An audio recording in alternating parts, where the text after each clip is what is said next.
kehidupan dalam kuburan jauh lebih panjang dibandingkan kehidupan di dunia.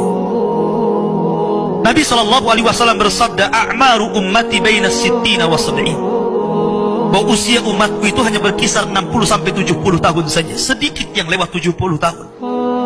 Kalaupun ada usia yang sampai 100 tahun, itu sedikit sekali. Tapi kebanyakan di bawah 70 tahun, umumnya umat Rasul itu sudah meninggal dunia.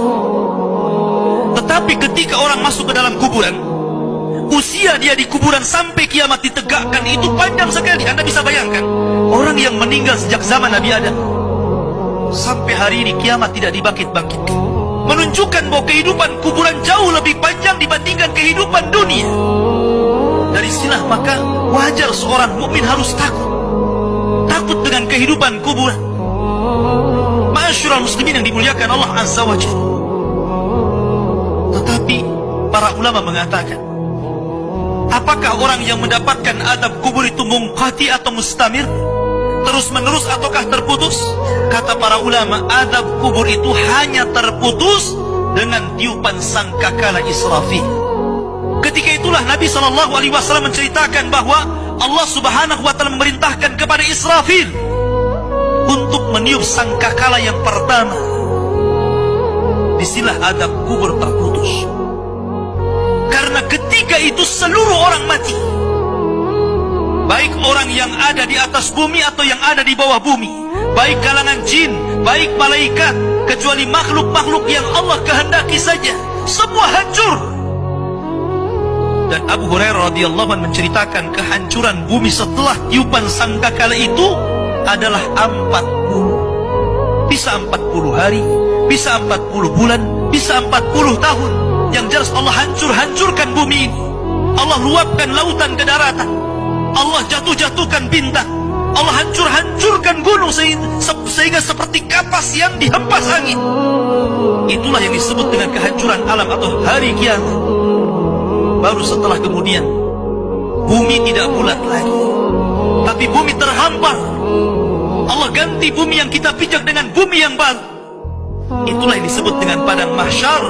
Maka disitulah Allah Subhanahu wa Ta'ala memerintahkan Israfil untuk meniup sangkakala kebangkitan. Yang kedua kalinya Israfil pun kemudian meniup sangkakala.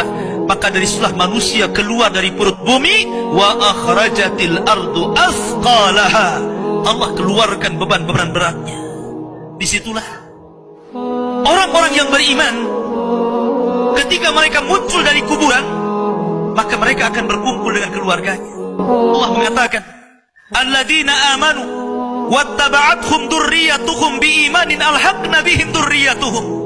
Orang-orang yang beriman, kemudian keimanan diikuti oleh keluarganya, oleh istrinya, oleh suaminya, oleh bapaknya, oleh anak-anaknya, oleh cucu-cucunya. Maka ketika mereka dibangkitkan dari kuburan, mereka langsung berkumpul menjadi satu keluarga. Dan itu sebuah ketenangan. Tapi orang-orang di luar daripada beriman, mereka keluar dari perut bumi seperti dua binatang. Pertama Allah contohkan dengan laron yang berterbangan. Anda bisa melihat laron apabila terbang di atas lampu atau di sekitar lampu.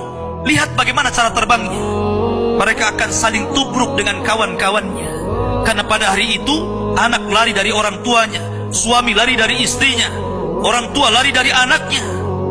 Terkadang mereka bertubruk satu dengan yang lainnya. Yang kedua seperti belalang kal jaradil muntashir. Pertama seperti laron dulu, lari sana lari sini, yang dari barat ke timur, yang dari timur ke barat, yang dari selatan ke utara, yang dari utara ke selatan. Mereka kacau sehingga mereka mengatakan, ya wailana man ba'atsana min marqadina. Celaka, siapa yang membangunkan aku dari tidurku?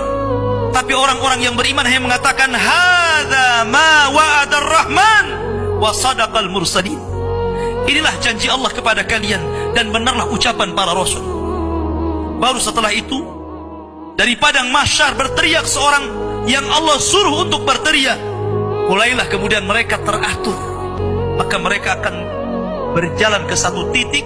Disitulah yang disebut dengan padang mahsyar. Mereka akan tinggal selama 50 tahun telanjang, kembali tidak dikhitan, tidak pakai sandal, matahari dekatkan 1 mil, keringat bercucuran, tidak ada makan, tidak ada minum. Mereka berdiri 50 50 tahun. Sehingga akhirnya orang-orang saleh mereka berkumpul, datang kepada Adam minta syafaat. Adam memberikan udzur, tidak sanggup memberikan syafaat. Kata Adam, datanglah kalian kepada Nuh, karena dia Rasul pertama dalam Islam, Rasul pertama setelah Adam. Maka mereka pun kemudian datang kepada Nuh. Nuh pun memberikan udzur, datanglah kalian kepada Ibrahim, karena dia Khalilur Rahman. Maka mereka datang kepada Ibrahim. Kata Ibrahim, aku tidak sanggup berikan syafaat, datanglah kalian kepada Musa, karena dia Kalimur Rahman. Ketika mereka datang kepada Musa, kata Musa, datanglah kepada Isa. Isa pun memberikan udzur, tidak bisa. Seandainya kalian datang kepada Muhammad sallallahu alaihi wasallam itu lebih baik.